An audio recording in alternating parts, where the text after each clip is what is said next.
और चलिए शुरुआत करेंगे एक अहम खबर के साथ, जहां मंत्रियों की शपथ ग्रहण पर अभी भी संशय बरकरार है।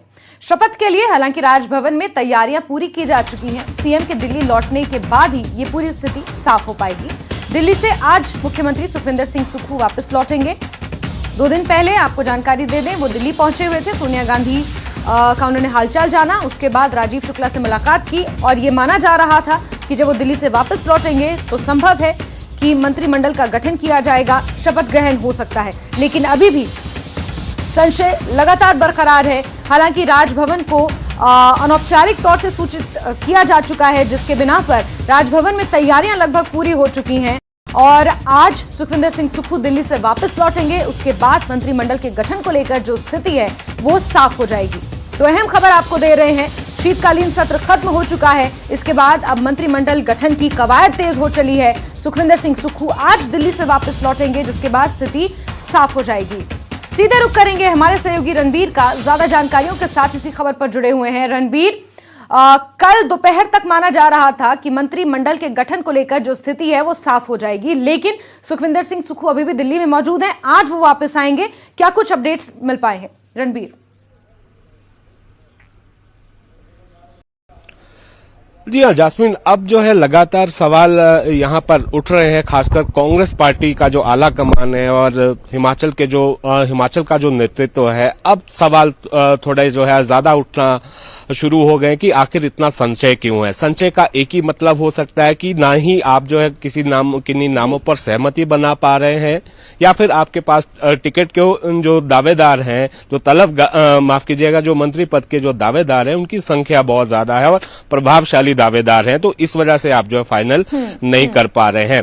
तो इंतजार भी काफी लंबा हो गया है। 11 तारीख को शपथ ली थी। अब ये बताया जा रहा है कि जो सुबह दिल्ली में हमारी जो है बात हुई है मुख्यमंत्री के कार्यालय से संबंधित लोगों से, उनका ये कहना था कि अभी सुबह के समय जो कोहरा छाया रहता है उस वजह से शायद उड़ान नहीं भर पाएंगे।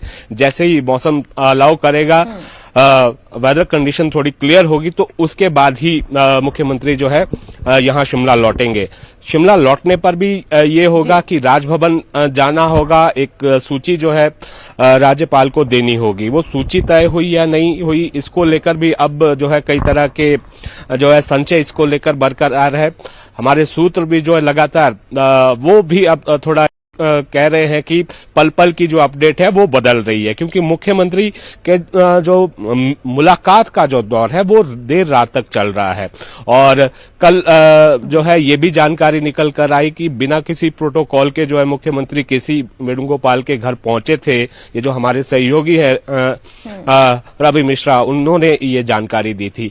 तो अब ये संभावनाएं जताई जा रही है कि शायद अगर आज जो है शिमला आने पर मुख्यमंत्री जो है स्थिति स्पष्ट करते हैं कि मंत्रिमंडल का जो विस्तार है और शपथ कब होनी है, तो ये माना जा रहा है कि शायद हो सकता है ये संभवतः कल है। अगर कल नहीं हुआ तो फिर बात जो है आगे 15 जनवरी के बाद तक के लिए टल जाएगी। लेकिन अभी स्थिति यही है कि इंतजार करना होगा। मुख्यमंत्री की तरफ से कोई जो है स्पष्टीकरण अभी नहीं आया है। जिस तरह से इंतजार अब लंबा होता जा रहा है, अब जो है सवाल जिस तरह से विपक्ष लगातार उठा रहा था, क्योंकि कांग्रेस ने जिस तरह के वायदे किए हैं और जनता के साथ जिस तरह से वायदे कांग्रेस ने चुनावों के दौरान किए, 10 गारंटियों की बात की है, तो कैबिनेट का इंतजार जो है यहाँ पर किया जा रहा है। बड़ी और अहम बात यही है, जरा ये भी दर्शकों को समझाने की कोशिश कीजिए, क्या हिमाचल की राजनीति में आज से पहले भी इस तरह की स्थिति देखी गई है कि सरकार बने हुए 20 से 25 से 30 दिनों का समय हो चला हो और उसके बावजूद भी मंत्रिमंडल का गठन नहीं हो पाया है? क्योंकि जिस तरीके से आप भी जिक्र कर रहे हैं, वादे बहुत बड़े बड़े कांग्रेस ने जनता से किए हैं और मंत्रिमंडल के गठन में जिस तरीके से देरी हो रही है, सरकार की कार्यप्रणाली पर भी सवाल उठ रहे हैं, सरकार की मंशा पर भी सवाल उठ रहे हैं। सवाल अब सिर्फ विपक्ष ही नहीं बल्कि प्रदेश की जनता भी उठा रही है। रणबीर,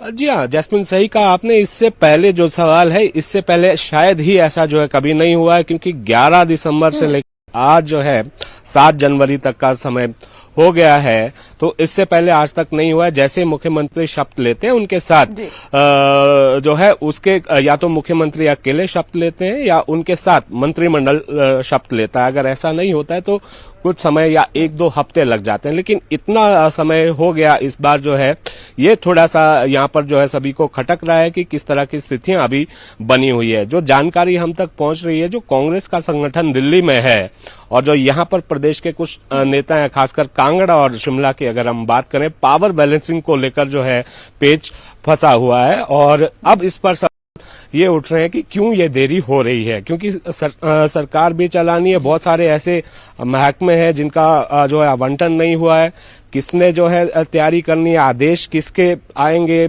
सीएम के आएंगे, डिप्टी सीएम के आदेश होंगे, व्यवस्था चलानी है, तो तमाम सारी परेशानियां जो है यहाँ पर न केवल प्रशासनिक स्तर पर झेलनी पड़ रही है, बल्कि जो कड़े और अहम फैसले लेने हैं उनको लेकर भी जो है यहाँ पर संशय बरकरार है कि ऐसी स्थिति में क्या और यहाँ पर गौर करने वाली ये हो जाती है कि जब चुनावों का समय था, जब चुनाव प्रचार रणबीर हो रहा था, तब बार बार ये दावा कर रही थी कि ये विधानसभा का चुनाव है, आम चुनाव नहीं है।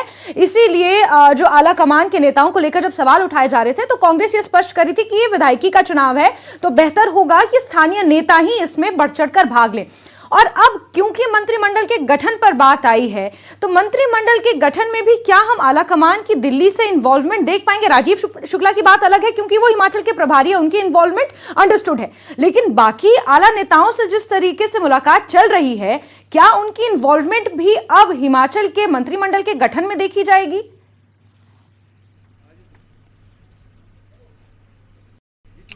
जी हाँ, बिल्कुल।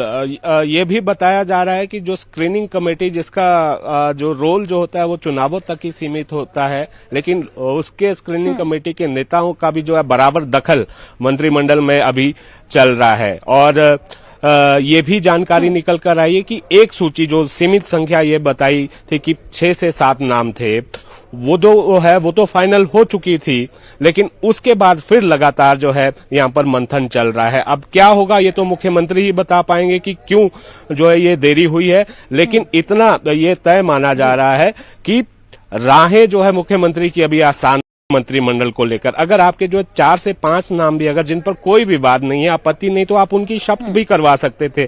जहां डिस्प्यूट है, क्योंकि सरकार चलानी है, आपको मंत्रिमंडल आपको चाहिए, मिनिमम जो कोरम है कैबिनेट के लिए वो आपका जो है पूरा होना चाहिए, लेकिन यहां पर वो भी नहीं हो पा रहा है। अब सारी नजरें जो है मुख्यमंत्री पर टिकी हुई है, क्योंकि मुख्यमंत्री की तरफ से ना तो दिल्ली जाने से पहले कुछ ना तो मीडिया में बताया गया, कुछ उनके अपने साथी है उन्हें भी जानकारी नहीं थी। कल देर रात तक जो है बैठकों का सिलसिला जो है जारी रहा। आज ये बताया गया उनके कार्यालय की तरफ से आज कोई मुलाकात नहीं है, आज सिर्फ इंतजार ही, कोहरा जैसे ही छटेगा, जिस तरह से मौसम इजाजत देगा उस हिसाब से उनकी उड़ान जो है शिमला के लिए वो उड़ान भरेंगे। करने वाली बात ये भी है कि 14वीं विधानसभा का पहला शीतकालीन सत्र था, अभिभाषण पर चर्चा के लिए मुख्यमंत्री सुक्खू वहां मौजूद नहीं थे, ये भी कहीं ना कहीं अब सवाल उठ रहे हैं।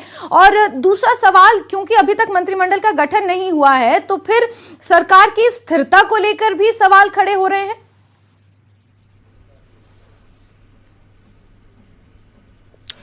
जी हाँ, ये देखिए, जिस तरह से कोई चीज पहली बार होती है, मुख्यमंत्री के पर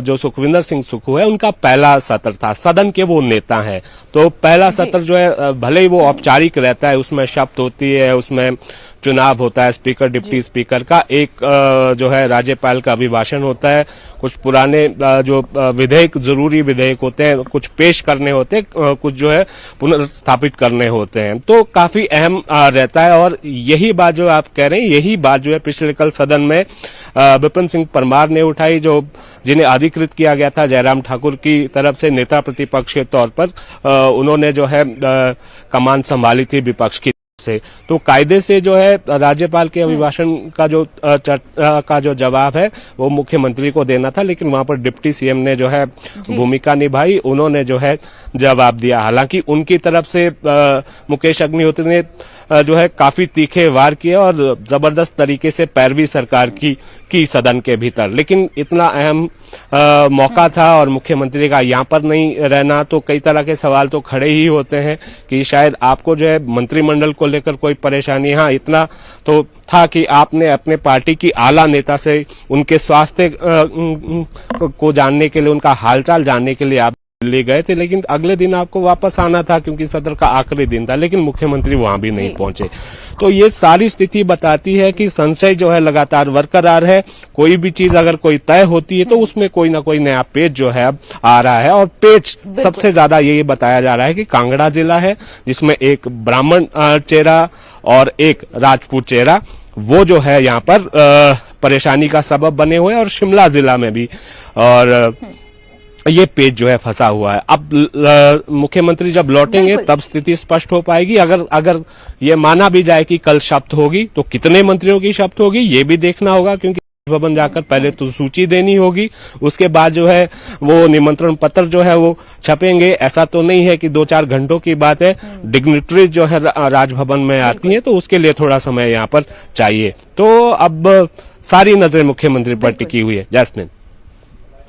बिल्कुल रणबीर, लगभग 1 महीने का समय हो चला है। 8 दिसंबर से लेकर 8 जनवरी आने वाली है और अभी तक मंत्रिमंडल का गठन ना होना कई सवाल अपने आप में खड़े करता है। संशय लगातार बरकरार है। हालांकि आज सीएम सुक्खू वापस लौटेंगे, क्या कुछ वो संदेश लेकर आएंगे अपने साथ, देखना काफी अहम होगा। रणबीर, नजर बना के रखिए, जुड़ेंगे आपसे, जानकारियां लेंगे। फिलहाल के लिए शुक्रिया। चलिए आगे बढ़ते हैं और सुन्नी परियोजना की मंजूरी पर बीजेपी शिमला ग्रामीण विधानसभा क्षेत्र में जश्न मनाएगी। शिमला के सुन्नी में 382 मेगावाट के हाइड्रो प्रोजेक्ट की मंजूरी मिली है, जिस पर सुन्नी खंड में बीजेपी भव्य धन्यवाद कार्यक्रम का आयोजन करेगी। इस कार्यक्रम में बीजेपी प्रदेश अध्यक्ष सुरेश कश्यप और नेता प्रतिपक्ष जयराम ठाकुर खुद मौजूद रहेंगे। इस कार्यक्रम में भाजपा के प्रदेश, जिला, मंडल के सभी पदाधिकारी, विधायक और 2022 के प्रत्याशी, लोकसभा, राज्यसभा के सांसद भी हिस्सा लेंगे। प्रधानमंत्री नरेंद्र मोदी जी के नेतृत्व में केंद्रीय मंत्रिमंडल ने जो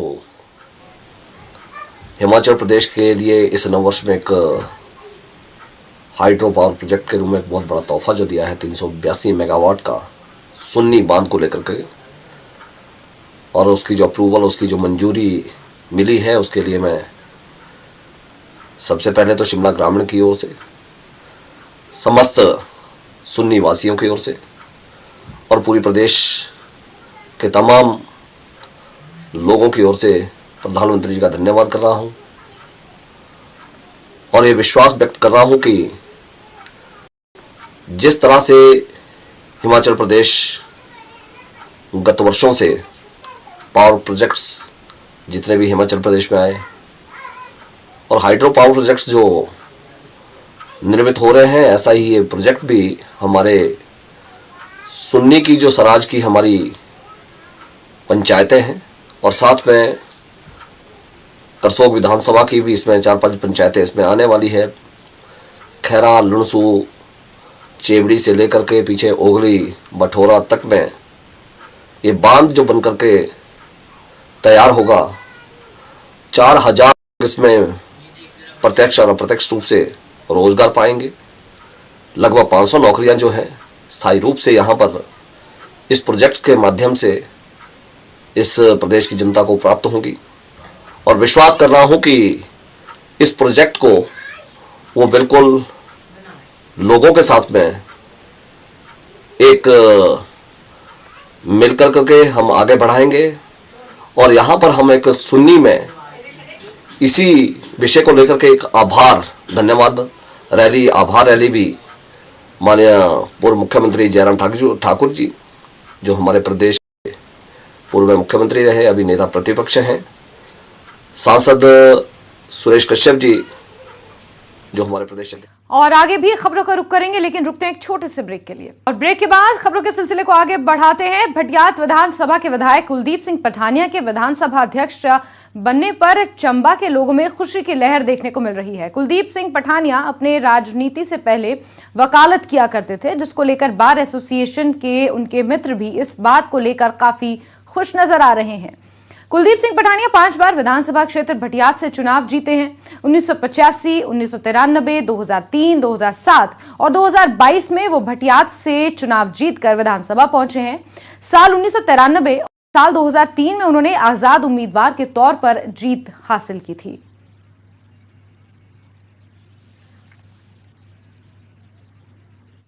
आदरणीय हैं, वो काफ़ी सीनियर काउंसिल थे यहाँ, और जब वो पॉलिटिक्स में आए तो चंबा बार के लिए भी उन्होंने काफ़ी योगदान दिया है। And we are very happy कि एक रिस्पॉन्सिबल टैलेंटेड पर्सनैलिटी चंबा के लिए काम करेगी in the capacity of Vidhan Sabha speaker, और ये चंबा के लिए बहुत बड़ी बात है। कुलदीप सिंह पठानिया जी हमारे विधानसभा अध्यक्ष बने हैं। हम बहुत गर्व की बात है और बहुत हम गर्व महसूस करते हैं कि हमारी बार से निकले हुए एक जुझारू नेता आज एक संवैधानिक पद पर आसीन हैं, और हम इस बात की बहुत खुशी है। हमारी बार एसोसिएशन जो है वो बहुत मतलब गौरवान्वित अनुभव करती है। हम सबको कुलदीप पठानिया पे गर्व है। वो डिस्ट्रिक्ट बार एसोसिएशन चंबा के सदस्य भी रहे हैं और 1985 से वो भटियात विधानसभा का प्रतिनिधित्व कर रहे हैं, और जिस काबिलियत के साथ उन्होंने प्रतिनिधित्व किया है, मैं समझता हूं कि पूरे जिला में उनके विधानसभा का अध्यक्ष बनने पर एक खुशी की लहर है। कुलदीप सिंह पठानिया के हिमाचल प्रदेश अध्यक्ष चुने जाने पर चंबा के लोगों में काफ़ी खुशी की लहर देखने को मिल रही है। आपको बता दें कि सन 1985 में जब उन्होंने राजनीति में कदम रखा तो उससे पहले यहीं पर वो वकालत किया करते थे। यहाँ पर जितने भी वकालत के उनके जो कुलीग्स हैं उनमें भी काफ़ी खुशी देखने को मिल रही है। अब उन्हें उम्मीद है कि कुलदीप सिंह पठानिया आने वाले समय में चंबा को विकास की आगे राह पर जरूर ले जाएंगे। न्यूज़ 18 हिमाचल के लिए चंबा से हेम सिंह ठाकुर। आगे बढ़ेंगे। नूरपुर में कांग्रेस के पदाधिकारियों की अहम बैठक हुई। बैठक में पूर्व विधायक अजय महाजन को कांग्रेस सरकार में अहम भूमिका दिलवाने के लिए मुख्यमंत्री सुक्खू और उप मुख्यमंत्री से सिफारिश करने को लेकर चर्चा की गई। नूरपुर कांग्रेस पदाधिकारी योगेश महाजन ने कहा कि जिस तरह नूरपुर के पूर्व विधायक अजय महाजन नूरपुर की कमान संभाल रहे थे, उनको सरकार में अहम जिम्मेदारी मिले ताकि वो आगे आने वाले समय में लोगों से काम करवा सकें। का विस्तार हो जाता है। हम चाहेंगे कि हमारे नूरपुर का जो नेतृत्व है श्री अजय महाजन जी, जो पहले भी करते आए हैं, उनको एक सरकार में एक अहम जिम्मेदारी मिले ताकि हम अपने लोगों का सभी का काम करवा सकें, और आने वाले जो लोकसभा इलेक्शन है उसमें हम अपनी हार का जो बदला जो है वो हम ले सकें। रेणुका जी डैम के काम को लेकर नाहन में विशेष मुख्य सचिव बहुउद्देशीय परियोजनाएं एवं ऊर्जा राम सुभाग सिंह की अध्यक्षता में एक बैठक का आयोजन किया गया। इस बैठक में रेणुका जी डैम से जुड़े सभी विभागों ने अपनी अपनी रिपोर्ट पेश की। दूसरी ओर विशेष मुख्य सचिव राम सुभाग सिंह ने संबंधित विभागों के अधिकारियों को जल्द से जल्द रेणुका जी डैम का कार्य शुरू करने के लेकर आवश्यक दिशा निर्देश जारी किए। रेणुका डैम के प्रोग्रेस के बारे में समीक्षा की यहाँ पर, जिसमें डिपार्टमेंट ऑफ एनर्जी की प्रेजेंटेशन भी हुई, पावर कॉरपोरेशन की भी प्रेजेंटेशन हुई, बिजली बोर्ड वाले भी थे, और प्रयास हमारा यही रहेगा कि रेणुका डैम पर काम हम जल्दी से जल्दी शुरू करवाएं, और जो उसमें बीच में अड़चने आ रही थी उनको भी आज मैंने समझने की कोशिश की है। एक तो मुद्दा आज की इस बैठक का नाहन में रखने का ये था कि रेणुका क्योंकि नाहन जिले में ही स्थित है, सिरमौर जिले में स्थित है, इसलिए यहीं बैठकर इस विषय पे बातचीत में करना चाहता था। 7,000 करोड़ के करीब इस पर व्यय होंगे इस परियोजना को पूरी करने के लिए, तो इसलिए इसमें किसी भी तरह का। खबर हमीरपुर से, जहां जमीन विवाद में पूर्व फौजी ने एक महिला और उसके बेटे की गोली मारकर हत्या कर दी। इस घटना में पूर्व फौजी की गोली से 3 लोग जख्मी हुए हैं। मृतक का पूर्व फौजी के पड़ोसी हैं और आरोपी और मृतक के बीच पहले से ही जमीन को लेकर विवाद चल रहा था। इस मामले में पुलिस ने आरोपी को गिरफ्तार कर लिया और पूरे मामले की जांच में जुटी हुई है।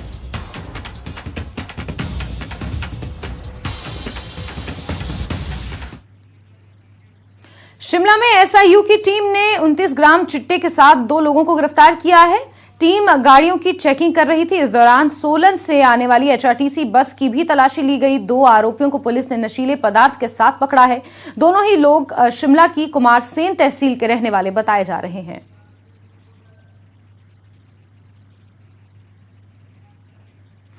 बद्दी में धुंध के कारण टाइम्स मार्ग पर गहरी खाई में एक ट्रक गिर गया, जिसकी वजह से ट्रक पूरे तरीके से क्षतिग्रस्त हो गया। हालांकि हादसे में ट्रक चालक को कोई खरोच नहीं आई है, लेकिन ट्रक के परखच्चे उड़ गए हैं।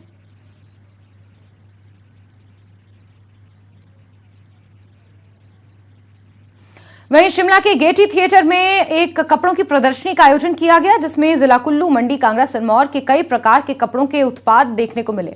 कुल्लू की शॉल, टोपी, सदरी बनी मुख्य आकर्षण का केंद्र। वहीं राष्ट्रीय पुरस्कार से सम्मानित उत्तम चंद ने कहा कि ये प्रदर्शनी युवाओं को संस्कृति से जोड़े रखने के लिए काफी लाभदायक साबित होगी। इसमें कुल्लू की शॉल काफी बारीकी से तैयार की जाती है। उन्हें इस कार्य को करते 45 साल से ऊपर का समय हो है और वो लोगों को उन्हीं कपड़ों की पहचान की याद दिलाते रहते हैं।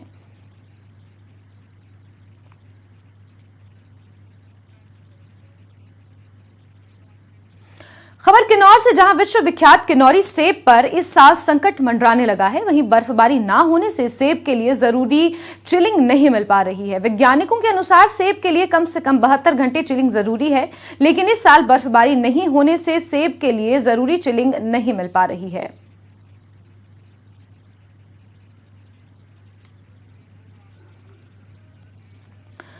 सोलन में एक निजी स्कूल के छात्र राणा ने लकड़ी से जलने वाला एक अनूठा चूल्हा तैयार किया। यह चूल्हा पर्यावरण संरक्षण के साथ ही बीमारियों से भी निजात दिलाएगा और इसका नाम मल्टीपर्पज रखा गया है। वहीं ये इंस्पायर अवार्ड मानक की हमीरपुर में चल रही राज्य स्तरीय प्रतियोगिता में प्रस्तुत किया गया। कुकिंग कर ले, उसके बाद जब हमारा काम खत्म हो जाएगा तो यहाँ से हम जो हिमाचल प्रदेश के पर्यटन नगरी मनाली में आयोजित 5 दिवसीय राष्ट्रीय स्तरीय विंटर कार्निवल का शुक्रवार देर रात समापन हो गया। मनाली विधानसभा क्षेत्र से विधायक भुवनेश्वर गौड़ ने विंटर कार्निवल 2023 का समापन किया। 5 दिनों तक चले विंटर कार्निवल में, जहां 5 दिनों तक मनाली के मनोरंगशाला में देश के अलग अलग राज्यों की संस्कृति की झलक देखने को मिली, वहीं विंटर कार्निवल का मुख्य आकर्षण रहने वाली विंटर क्वीन का भी चयन कर लिया गया। मंडी के जंजैहड़ी की आरजू राणा ने कड़े मुकाबले में विंटर क्वीन 2023 का खिताब अपने नाम किया।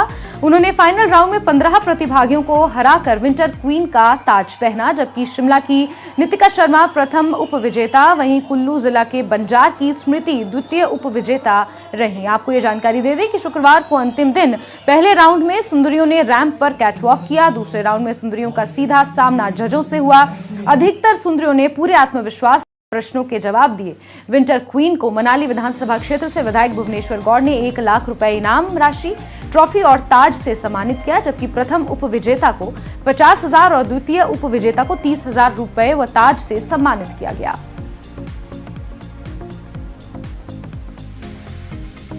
जी सर, खुशी बहुत है मुझे ये खिताब जीतने के लिए, और मेहनत तो सर मैंने बहुत ज़्यादा की थी और मेरी मेहनत रंग लाई। और सर वाकई में ये बहुत बड़ा प्लेटफॉर्म है और मैं सभी से कहना चाहूँगी लड़कियों को कि कुछ करिए, डरने की ज़रूरत नहीं है। आप आइए, आगे आइए, आप भी अगली मिस विंटर कार्निवल बन सकती है। तो है हमारी मॉडलिंग की फील्ड बहुत वास्ट फील्ड है और इसमें सक्सेस बहुत ज़्यादा है, तो मैं अपने आप को टॉप पे देखना चाहती हूँ, बट मेहनत भी साथ में साथ करते रहना चाहती हूँ। कंपटीशन बहुत हार्ड था बिकॉज शिमला के पूरे हिमाचल के डिफरेंट प्लेसेस से, पूरे देश से डिफरेंट जगहों से लड़की आई थी और टैलेंट आया था। बट मैं यही कहना चाहूँगी, अगर आपको खुद पे विश्वास है तो आप हर एक चीज़ हासिल कर सकते हो। और मैं स्पिरिचुअलिटी से जुड़ी हूँ, मैं बैक स्टेज मेडिटेशन कर रही थी। मैं चाहती हूँ कि हर एक लड़की अपने अंदर, हर एक लड़की के अंदर खूबी होती है, उसे पहचानो और आगे आओ। सर विंटर क्वीन का जो खिताब है एक बहुत बड़ा, मैं उसकी सेकंड रनर हूँ। मुझे इस बात पे भी बहुत गर्व है क्योंकि 27 गर्ल्स थी सर, और कंपटीशन इतना डिफ़िकल्ट था, मतलब एक से बढ़कर एक टैलेंटेड लड़की वहाँ पर थी और सभी अपने आप में बहुत बड़ी मतलब